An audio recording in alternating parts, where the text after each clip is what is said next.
สวัสดีครับกลับมาพบกันอีกแล้วนะครับกับช่อง Who Where Were เรื่องน่ารู้ที่ทุกท่านอยากรู้ก่อนอื่นอยากให้ทุกท่านช่วยกันกด Subscribe กดไลค์กดแชร์เพื่อเป็นกำลังใจในการทำคลิปต่อๆไปด้วยนะครับวันนี้เราจะมาพาทุกท่านมารู้จักกับเว็บไซต์ดีๆที่มีประโยชน์แต่ยังมีน้อยคนที่จะรู้เรามาเริ่มกันเลยดีกว่า 10minuteemail.com เราจะสามารถมีอีเมลชั่วคราวให้ใช้ได้ภายใน10นาที mixkit.co เป็นเว็บไซต์เพื่อหาภาพเพลงวิดีโอ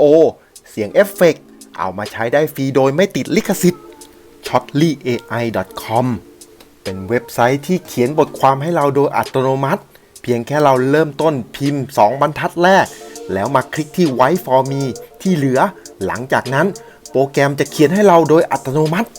การหารหัสฟรี Wi-Fi ของสนามบินเพียงแค่เราเข้า Google แล้วพิมพ์ Google Airport Wi-Fi แล้วเราเข้าไปที่ลิงก์แรกแล้วหาสนามบินปลายทางแล้วหารหัส Wi-Fi เตรียมมาไว้ก่อน Photopea คือโปรแกรม Photoshop แบบฟรีเวอร์ชันนั่นเอง accountkiller.com เป็นเว็บไซต์ที่จะสอนลบบัญชีทุกแบบให้กับคุณ lightningmap.org จะสามารถตรวจสอบว่าตอนนี้มีฟ้าผ่าที่ไหนบ้าง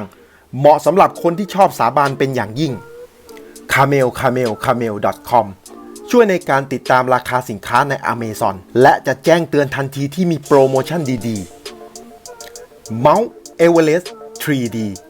เอาไว้ดูและตรวจสอบเส้นทางปีนเขาแบบสมจริงโดยเราจะสามารถศึกษาและเตรียมความพร้อมได้จากที่บ้าน agoosmovietowatch.com ชื่อเว็บก็บอกอยู่แล้วนะครับว่ามีไว้ทำอะไรเราจะได้ไม่ต้องเสียเวลาเลือกดูหนังให้ปวดหัวเพราะเดี๋ยวนี้หนังเยอะเหลือเกิน leolab.space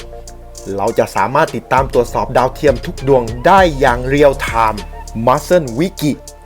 คลิกเข้าไปที่ลิงก์แรกจะสามารถทำความรู้จักกล้ามเนื้อมัดต่างๆในร่างกายและสามารถค้นหารูปแบบการออกกำลังกายในการใช้ออกกำลังกายต่อกล้ามเนื้อมัดนั้นๆได้ Alternative to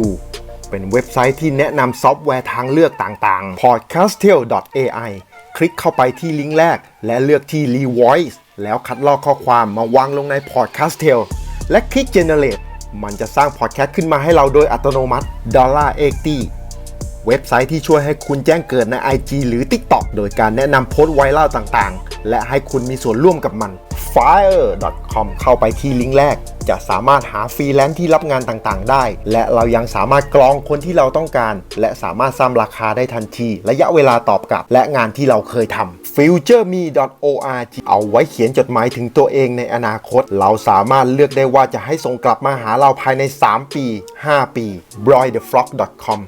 เพียงแค่เราใส่ชื่อศิลปินที่เราชื่นชอบลงไปโปรแกรมจะทำการแนะนำเพลงใหม่ๆของศิลปินนั้นๆให้เราทันที taylorbrand.com